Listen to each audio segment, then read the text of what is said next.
It was the best of times. It was Megan Fox on a motorcycle, that Star Trek lady in her space bikini. Turn around. Or, if you're a bit older, Princess Leia in her space bikini.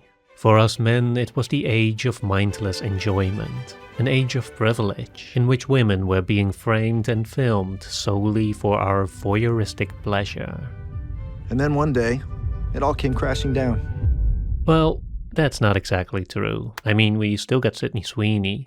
Sydney Sweeney has great genes. But generally speaking, even though criticisms of the male gaze, the objectifying lens through which women are so often depicted in movies, have been around for decades. In the recent years, with the Me Too movement and the broader wave of 21st century feminism, there seems to have been a notable acceleration in bringing this critique into the mainstream, because of which the male gaze is now mostly considered to be a persona non grata. It's come to be seen as a bad thing, especially if you're a male filmmaker. Oh, is that against the rules? No, but it is frowned upon. I see.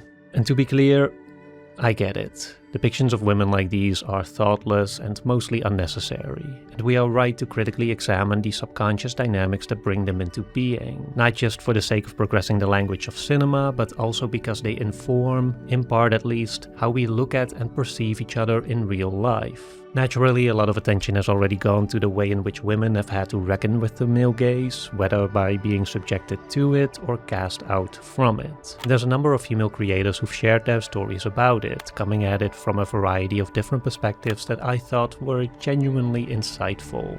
But admittedly, my interests for today are more selfish.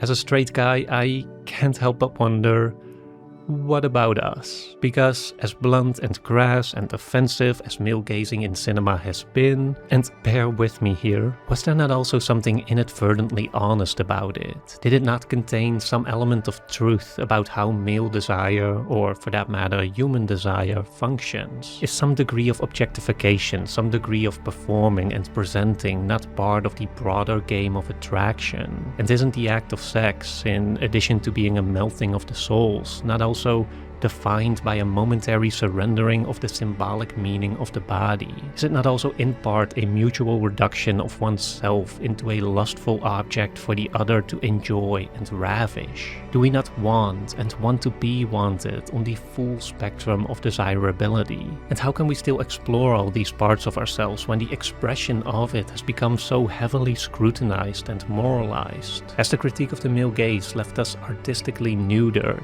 Or did we find other ways, perhaps even better, more sophisticated and healthier ways to express our desire, to depict the objects of our attraction, and to examine how they affect us as men? In short, But no touching. can the male still gaze?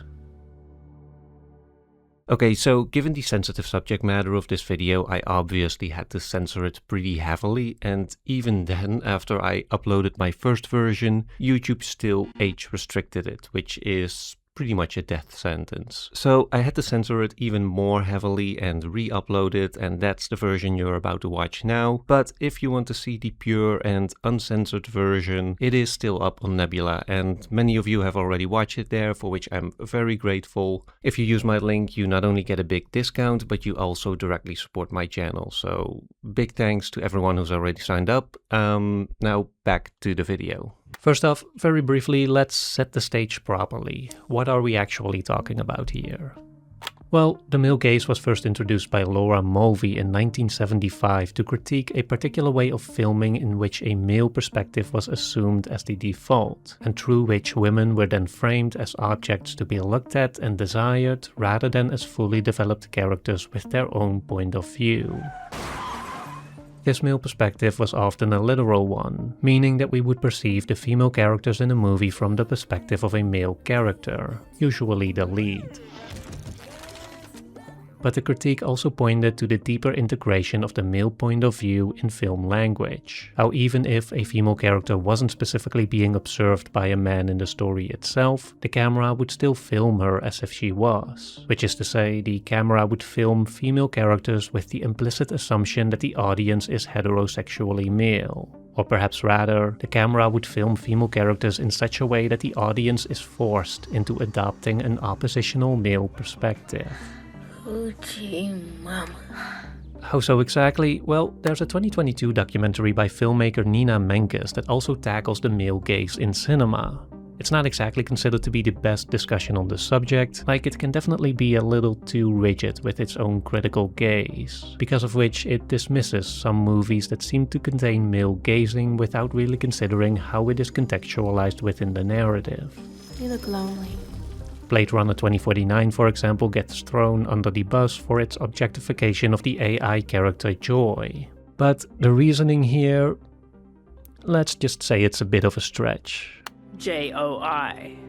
In porn culture, JOI stands for jerk off instructions.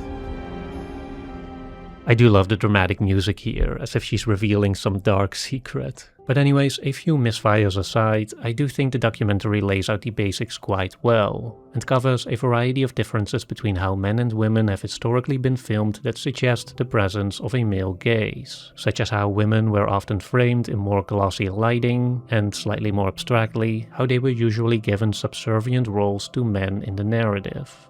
But to me, the most obvious telltale sign of these, and which we still see frequently to this day, is the way female bodies are often fragmented within the image, with the camera slowly panning along her body, or just capturing close-ups of various parts of it as if it was indeed little more than an object to behold.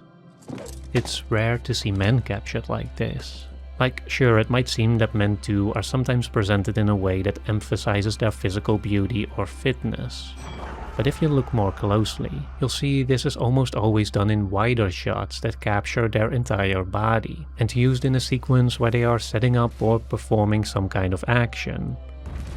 Even in a movie like Magic Mike, in which the male strippers arguably come closest to occupying the objectified position normally reserved for women, director Steven Soderbergh still keeps the camera at a distance, and is more interested in the impressiveness of their performances rather than the up-close sensuality of their bodies.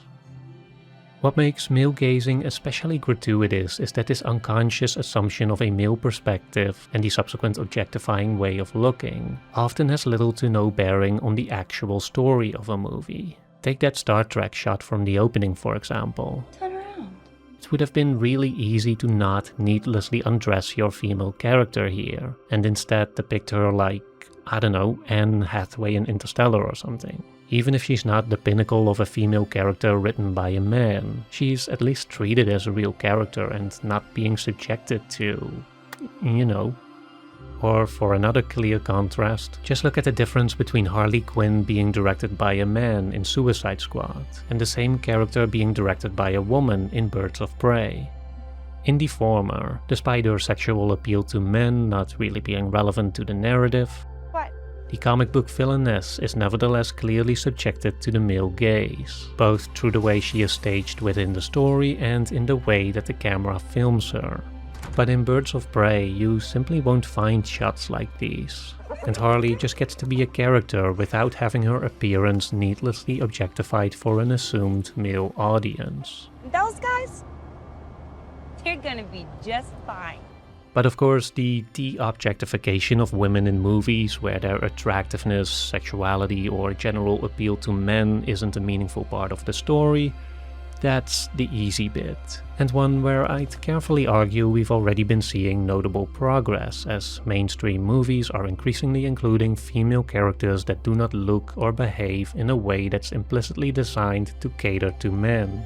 But the real question is how to deal with the male gaze in stories where these things are relevant, stories that are explicitly about male desire and that feature distinctively male perspectives on love, lust, and sexuality. Is there still room for men to explore these feelings openly and honestly in cinema? Because, you know, women certainly seem to have been able to.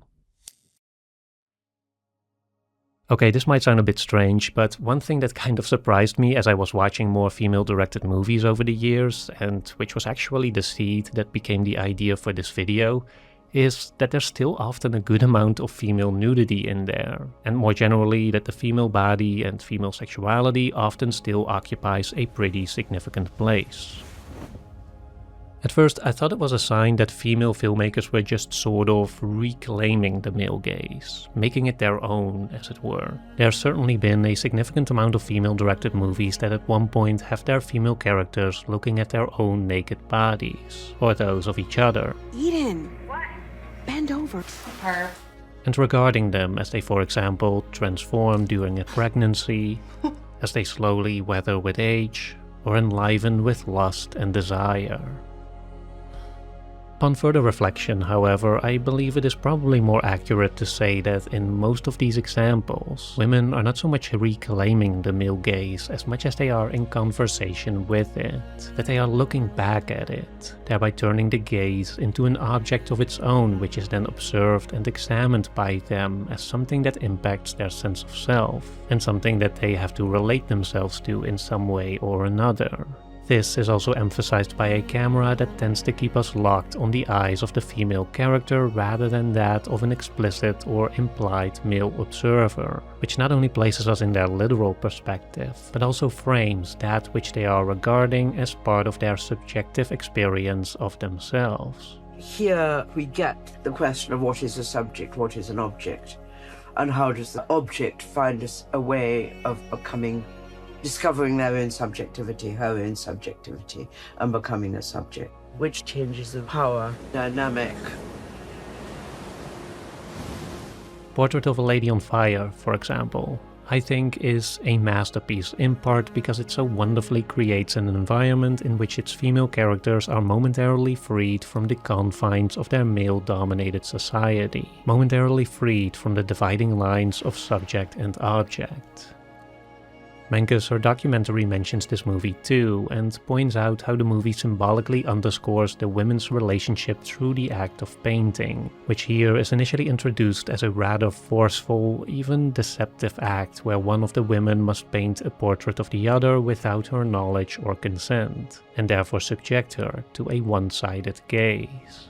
But over time, as the women grow closer and the traditional boundaries between the looker and the looked at slowly evaporate, this act of painting also becomes an increasingly equalized one. It becomes a space for a kind of mutual gazing that sees at once the other and oneself. A kind of mutual gazing that invites rather than imposes, that humanizes rather than objectifies, and that allows for a pure and loving exploration, which includes enjoying up close and intimately the sensuality of their bodies.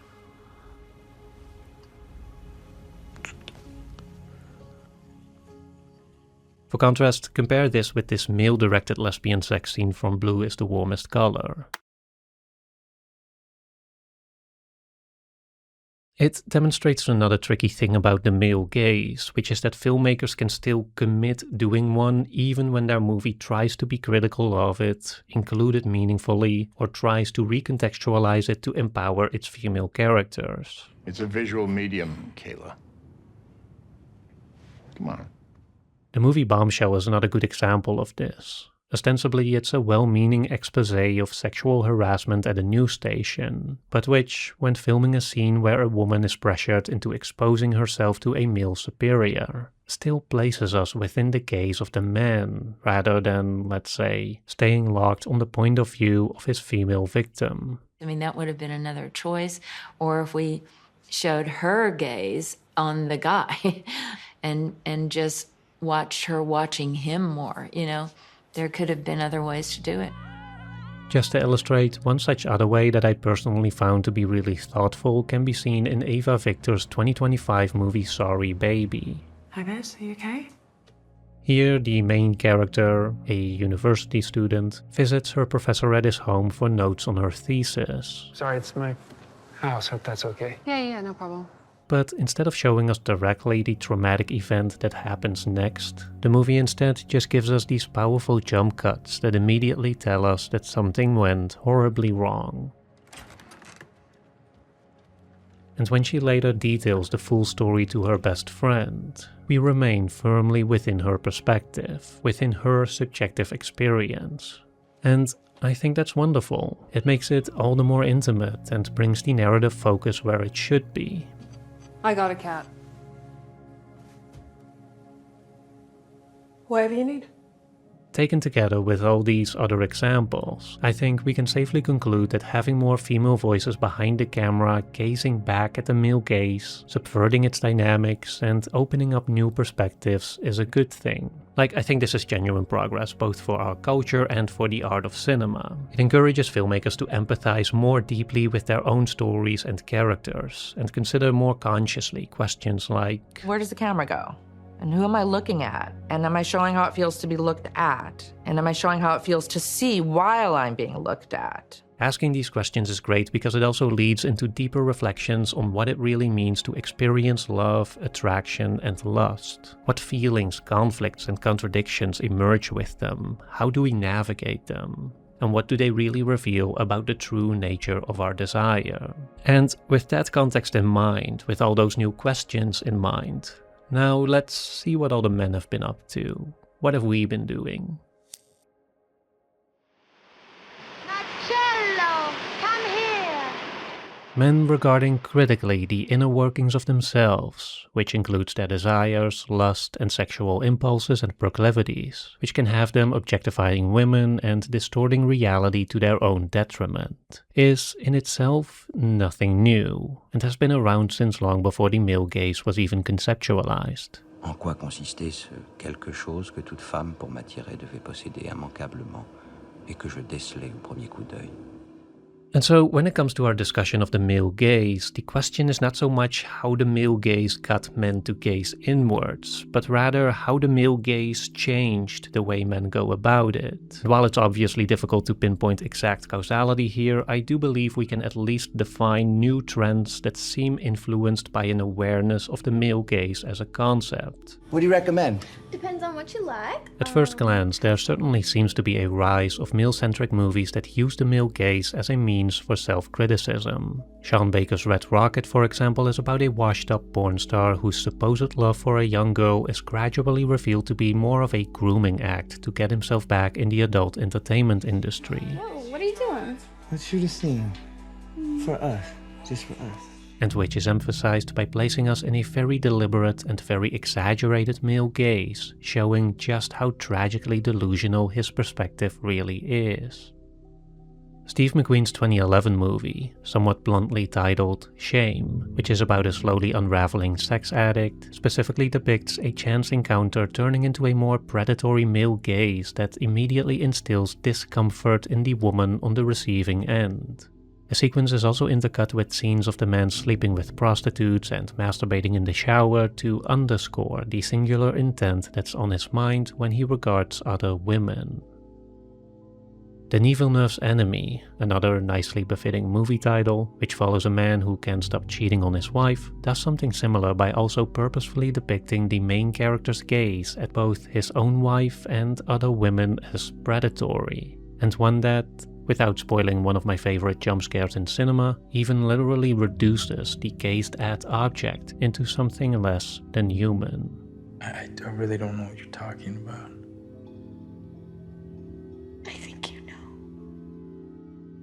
But on closer examination, more than merely condemning the male gaze as a character flaw that needs dismantling, what I think we're actually seeing here has more layers to it than that.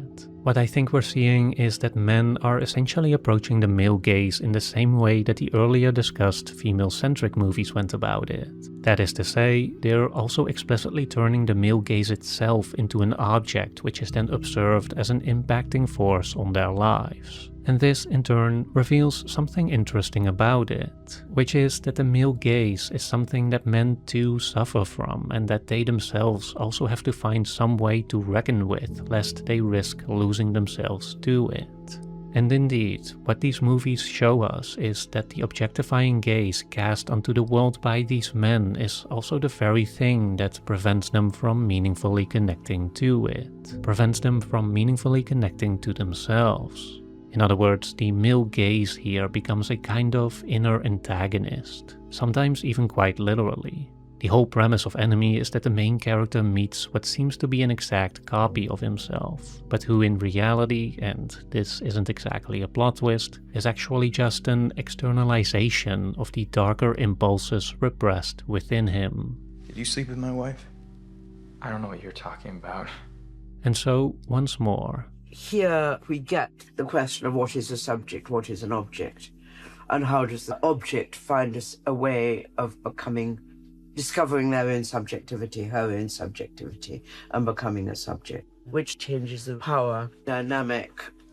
Hello, ladies and gentlemen, welcome to the comedy! On this note, I also want to consider the work of Richard Gadd, most notably his hit miniseries Baby Reindeer, which is the story of a comedian who is stalked by a woman who eventually causes him to confront a past trauma from when he was sexually abused by another man. And more recently, his miniseries Half Man, which recounts the tumultuous, decades-long relationship between two stepbrothers, with each of them in their own way being deeply emotionally troubled, and each of them in their own way struggling with their own manhood and sexuality. No matter how hard I try, how hard I work, sweat and toil, I just can't find the click that's gonna make me happy. Here, the male gaze is not just involuntarily received by the gazed-at object, but is also distinctively shown as something that, to some extent, can be involuntarily cast by the gazing subject, as something that can stand apart from the gazer himself, and even directly contradict that which he believes he desires, or that which he believes he wants to desire. I want to do a lot of things that don't make sense. It plays into a long since recurring theme in queer stories, and in particular, stories of repressed homosexuality, where men raised in a heteronormative environment struggle to make sense of their own gaze turning away from where they thought it should be directed, thereby transforming their natural longing for love and intimacy into a source of confusion and shame. You sleep with men all the time, don't you? I mean, you must do, going to a place like that. It doesn't mean I'm gay. It would be gay if I fell in love with them. Oh, you're one of those, are you? This is explicitly present in Half Man, as one of the brothers spends much of his life closeted and trying to repress his real desires. But what I think is especially unique about Gadd's work is how he shows, with great emotional vulnerability I must add, that this disassociation also occurs in heterosexual men. In Baby Reindeer, the comedian always thought he was straight, but after being abused by another man, found that what he thought was this immutable aspect of his identity had actually changed into something he could no longer understand. I could never tell whether these feelings were because of him, or whether they always existed deep down. I thought it might pass, but it became an insecurity which grew into a raging madness within me. And in Half Man, the other brother carries a past trauma that, among its many other implications, damaged his self-image as an unambiguously straight guy, and with that, his connection to his more general manhood. Fucks you up, man. Makes you a fucking half, man. What I find especially fascinating here is the deeper implication that a man's desire, which would be the supposed source of his gaze, is, in many ways, alien to himself. This is of course in part because of how our male-dominated culture has caused men to internalize a male gaze that often limits, even if only ever so slightly, the full scope of their actual desire. Aside from maybe having latent desires that might be considered queer, even within the heteronormative conventions, this kind of disassociation can still occur whenever a man feels attracted to a woman who, for whatever reason, falls outside of the narrow confines of what he feels a straight man should be attracted to. I've experienced this myself in the past, especially in high school, where I wouldn't pursue girls even though I did feel an attraction to them, or even reject them when they showed an interest in me, just because I worried it wouldn't look right to be with them, especially in the eyes of other guys, which, in hindsight, was obviously completely ridiculous. There are so many beautiful girls here, but none of them give me a chance. I don't know why. I think this is also a significant driving force of the modern incel culture, in which lonely, isolated men feel that they're fundamentally undesirable and that there's no women out there for them, while at the same time they're imposing extremely rigid beauty and behavioral standards on both themselves and on the women who they claim they so desperately want to be with, which in turn obviously only worsens their social isolation. No girls liked me, and I hate them all for it. But more than just being a problem of nurture, I think that there's also another issue here that problematizes the discussion of the male gaze. Or rather, I think that there's another issue here that has been exposed more clearly by the male gaze, that we've been seeing emerge out of stories from both men and women of any sexual orientation. It's one that I personally find even more fascinating and also much more complicating, as it defies simple moralistic judgments and resolutions. And that's the problem of human desire itself. I wasn't even attracted to her, but the idea of it became this wild obsession for me. Because as we've been examining all these different cinematic responses to the male gaze, rather than reaching some kind of easy solution for it, I think what a lot of these movies have explicitly or implicitly revealed is that human desire is just fundamentally an enigma. In Half Man, for example, the intense connection that the closeted stepbrother feels to the other is not actually defined by sexual desire, but rather by a strange cocktail of feeling rage towards his destructive nature and wanting him out of his life while also admiring him and kind of wanting to be him, which of course only fuels his resentment and self-loathing. And in Die My Love, which featured one of the women regarding her own body that I showed earlier, our main character is torn between such conflicting desires about her career, her love life and her motherhood that she ultimately loses all grip on reality.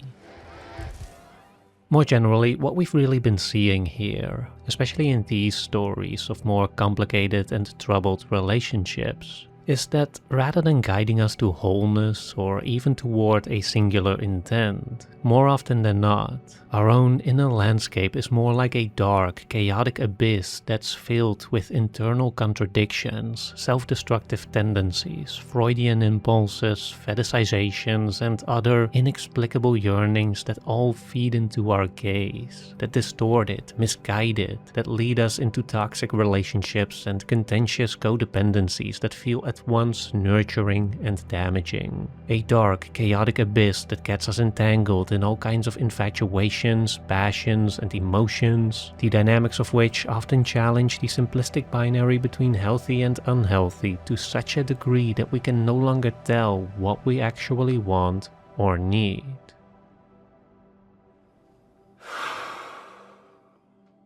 And so, given all these complications, how do we really make sense of the male gaze, let alone moralize it? And perhaps just as importantly, more than it being a source of unwanted objectification, distortion, and alienation, can we not also find beauty and meaning here?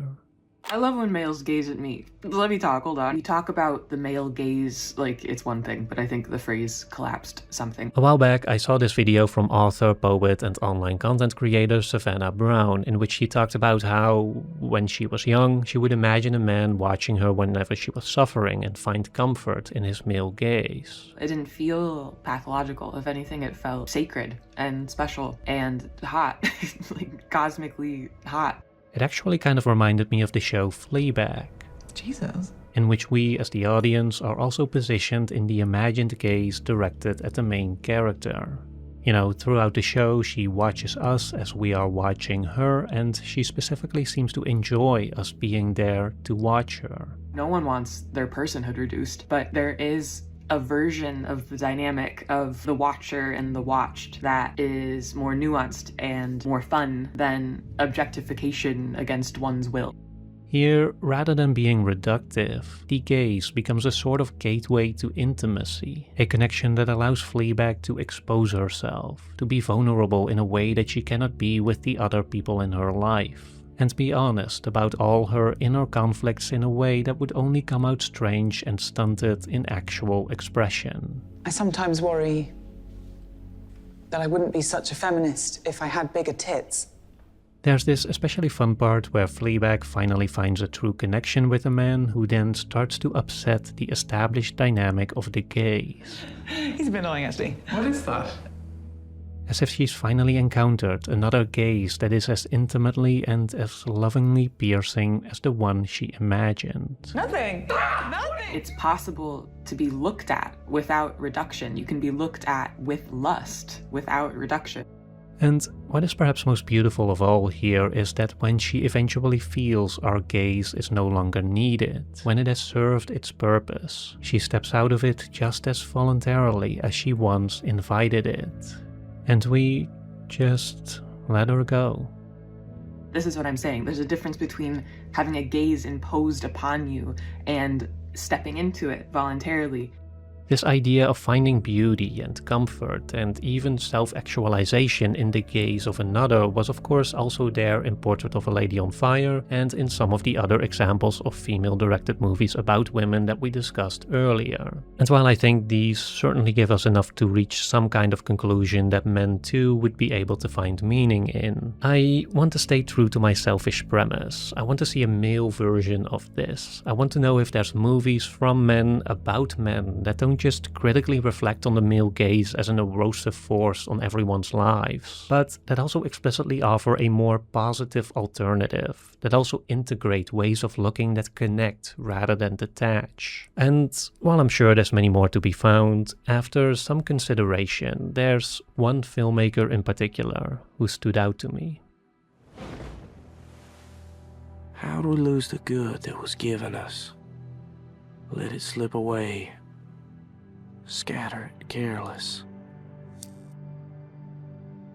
Terrence Malick's existential and poetically musing filmography may not be the first that comes to mind when discussing male desire, masculinity, and gender politics in general. In fact, when looked at through the lens of the male gaze, there is, at first glance, even an argument to be made that Malick is a filmmaker who regards others with such romanticization that he actually objectifies them. And sure, on the surface level, you can certainly argue that he tends to use rather idealized images of women. You know, there's the divine mother, the noble savage, the devoted wife waiting at the end of the war.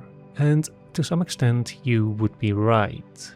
But when regarding his filmography as a whole, when contextualized within Malick's greater vision, I think that there's also a more nuanced story that emerges here. Yes, it's one that's often specifically about men and their point of view, but it's also one that doesn't merely dichotomize them with some idealized woman that is to make them whole. Rather, they are placed in direct opposition with the greater ideal of love, beauty, and meaning itself. How did I lose you? Indeed, Malick's men often inhabit profane, artificial worlds of their own construction. They inhabit spiritual and emotional unrealities. War instead of peace, dominion instead of harmony, hedonism instead of love, selfishness instead of grace. In this world, it takes fierce will to get ahead in this world. A man himself is nothing. Cut off. And there ain't no world. This one. And as with the other male-centric movies that we've discussed earlier, this distortion of reality, this cultivated male gaze, is also the main source of their suffering. I see how you look at me. It's the thing that prevents them from meaningfully connecting to the world, to the people around them, and to themselves. I wanted to be loved because I was great. All of those years, I'm nothing. living the life of someone I didn't even know. But instead of directly visualizing this distorted male gaze through the camera, what's so interesting about Malick is that he always seemed to capture the alternative, always seems to capture not what these men see, but rather what their male gaze prevents them from seeing. It's become his signature style, that floating poetic camera that regards everything with a sort of cosmic reverence. Men, women, animals and trees, water and light. Through Malick's eyes, even the most profane places become sacred, as if they're all equal part of the miracle of creation, as if this is the natural language of our world, and therefore, as if the male gaze is something that prevents these men from seeing what is there in plain sight. It finds reasons to be unhappy when all the world is shining around it, and love is smiling through all things. And yet, I've seen another world. Sometimes I think it was just my imagination. Rather than being cut off completely, Malik's men will occasionally catch glimpses of what lies beyond, occasionally feel that other world shining around them, like a phantom pain for something that they once had but lost. Where did I go wrong? It shows that as much as their male gaze distorts, corrupts, and obfuscates, there's still a connection there, some foundational part of them that is still yearning for something else, something more, some part of them that still wants to feel something real, something true that would actually nourish their soul. Desire so deep, I'll throw my life away. In essence, what they want is not just to see, it's not just to catch these glimpses of a greater beauty and meaning. No, just like Fleabag seeking comfort and affirmation in our gaze, just like the female lovers finding self-actualization and transcendence in the eyes of each other. What Malik's men want, what I suppose everyone wants on this most fundamental cosmic level, is for something to look back. Hungry. Longing for something other. If I never meet you in this life, without knowing what it is, let me feel the lack, a glance from your eyes, and my life will be yours. This is why I turned to Malik, not just because he offers us an alternative way of looking, but more so because he gives us a greater existential foundation on which every loving gaze can be based. As the philosopher Iris Murdoch once put it, love is the extremely difficult realization that something other than oneself is real. Love, and so art and morals, is the discovery of reality. And after everything that we've discussed, this, I think, might just be what it all comes down to. Truly realizing, truly seeing that something other than oneself is real. In my vanity, I thought I could make you love me, and one cannot do that or should not. And how do we do this? By casting a gaze that is not imposing, but receptive, that is not looking to possess, but to acknowledge and be acknowledged. It's like connection through opposition. It's the gaze as an extension of our desire to find something other, something real, to return its gaze to ours. It's the gaze as a desire for reciprocity, as a desire to escape loneliness, to relieve us from isolation on that deepest existential level. It's the gaze of a subject seeking another subject. How do I begin? Exchange this false light for a true one. All this, of course, is much easier said than done. There's a reason Murdoch specifically calls this kind of love an extremely difficult realization. And in Malik's movies too, the revelation itself is not the thing that offers definitive resolution. No, it's merely the starting point. It's an awareness that must be maintained and practiced continuously. An awareness that is always at risk of slipping away again. Always at risk of being yet again distorted, maligned, or otherwise interfered with by forces both external and internal. You don't want love. You want a love experience. Why? Well, I think it's in part because seeing clearly, seeing reality, is extremely difficult, just as true intimacy is extremely difficult. People talk about that a lot, it feeling right. When it feels right, it's easy, but I'm not sure that's true. It takes strength to know what's right, and love isn't something that weak people do. Indeed, love is a constant confrontation with the strange enigma of your own desire, your own being, and that of the other. It requires a lot of self-reflection, a lot of communication, and a lot of trial and error. And even then, it is still often messy and frustrating and sometimes downright problematic.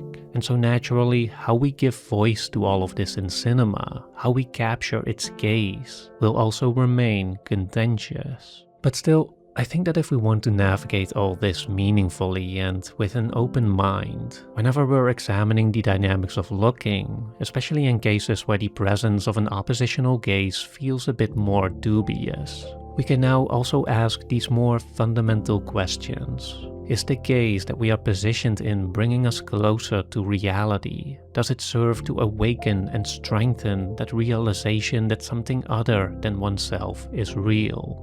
Because, as I see it, That's where it's hidden. That's the bedrock from which I think meaningful art can emerge. The regarding of the other as an expression of the same essential life force that also animates you, in all its enigmatic complexity, muddy imperfection, and profound mystery. Being a romantic takes a hell of a lot of hope. Who lit this flame in us? The light in the eyes of others. I think what they mean is, when you find somebody that you love... I was a prisoner. I was a dead man. You set me free. It feels like hope. There's a great video series from Ro Mukni titled Politits, which is about the politics of... I will be saying breasts a lot. It has open-hearted discussions on topics like how Sydney Sweeney's breasts killed wokeness, when did boobs become sexy, and boob jobs suck, but I still want one. I would highly recommend it if you want to continue our discussion on the male gaze and all the complications of human desire. The series is available exclusively on our creator-owned streaming platform Nebula, where you can also watch the uncensored version of this video, get access to a ton of other exclusive content, and directly support independent creators like myself. Beyond insightful social commentaries, Nebula offers a wide range of genres from history channels to travelogues, game shows, movie critiques, and much, much more.